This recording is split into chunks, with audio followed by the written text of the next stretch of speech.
नमस्कार, मैं संदेश नेमा और आप देख रहे हैं खबर समय जगत। आइए नजर डालते हैं आज की ताजा तरीन खबरों पर। बालाघाट जिले के लांजी जनपद में उस समय उत्सव का माहौल बन गया जब महाराष्ट्र केडर के नवनियुक्त आईएएस अधिकारी रजत पत्रे का भव्य स्वागत कुणबी समाज द्वारा किया गया। रजत पत्रे ने यूपीएससी 2024-25 में 305वीं रैंक हासिल कर यह सिद्ध कर दिया कि सीमित संसाधनों में भी यदि संकल्प और परिश्रम हो तो भारत की सबसे कठिन परीक्षा में सफलता पाई जा सकती है। लांजी नगर में 9 जून को आयोजित इस सम्मान समारोह में जनपद पंचायत अध्यक्ष अर्चना खोंगल, उपाध्यक्ष अजय अवसरे, पूर्व जनपद अध्यक्ष देवेंद्र खोंगल, कुणबी समाज के जिला अध्यक्ष विशाल खोंगल सहित अनेक गणमान्य नागरिक, अधिकारी और समाज के पदाधिकारी उपस्थित रहे। रजत पत्रे ने अपने संबोधन में युवाओं को प्रेरित करते हुए कहा कि वे स्वयं एक सामान्य सरकारी स्कूल में पढ़े हैं, गांव की पृष्ठभूमि से आए हैं, फिर भी दिल्ली के प्रतिष्ठित संस्थानों के छात्रों के साथ प्रतिस्पर्धा कर यूपीएससी पास की। उन्होंने कहा कि ग्रामीण क्षेत्र के बच्चों में अद्वितीय प्रतिभा होती है, बस उन्हें मार्गदर्शन और संसाधनों की ज़रूरत है।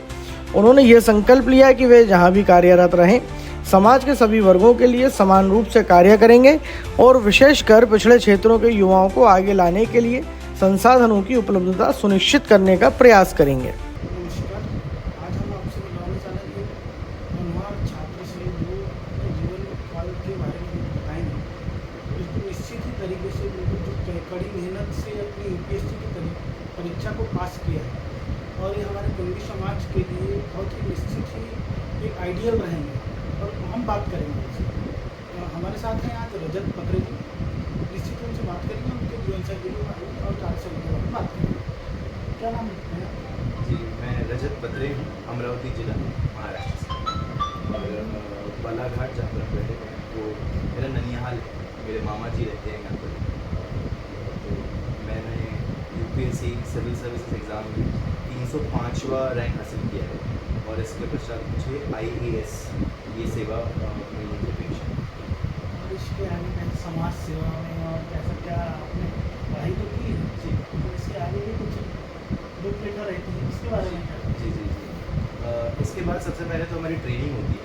तो अगस्त से हमारी ट्रेनिंग शुरू होती है। ट्रेनिंग के बाद हमारी जब पोस्टिंग होती है तब हमें अवसर मिलता है कि हम किसी तरीके से समाज को दे पाएँ, समाज के प्रति कुछ अपने कर्तव्य निभा पाएँ।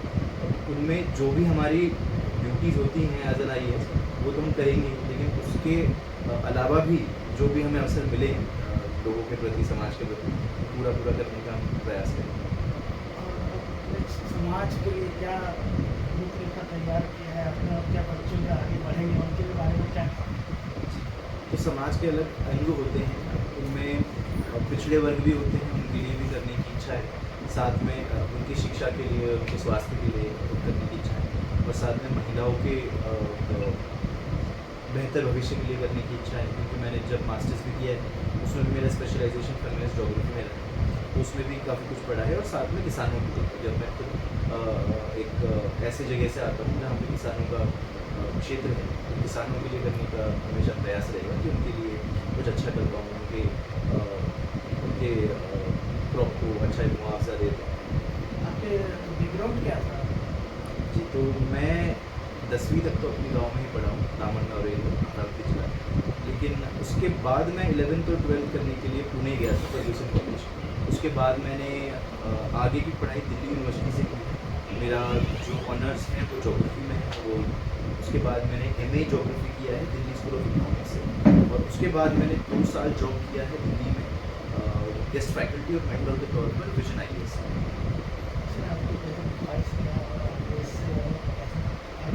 मुझे लगता है ये तो अभी सिर्फ शुरुआत है। आईएएस के एग्ज़ाम निकलना, क्वालिफाई होना अपने आप में सिर्फ शुरुआत है।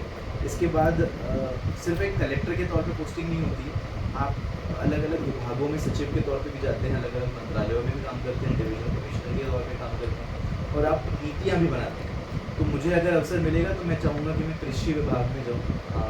भविष्य में जब भी मैं सचिव के पद तक जाऊँ, कृषि विभाग में जाता हूँ या फिर समाज कल्याण विभाग में जाता हूँ और वहाँ पर जाकर कुछ किसानों के लिए या फिर देश की कृषि नीतियों में कुछ अपना योगदान देता हूँ। आप रूरल से हैं, उसके बाद शहरी क्षेत्र में जाना है, आपके क्या बड़ी कामयाबी है छोटी?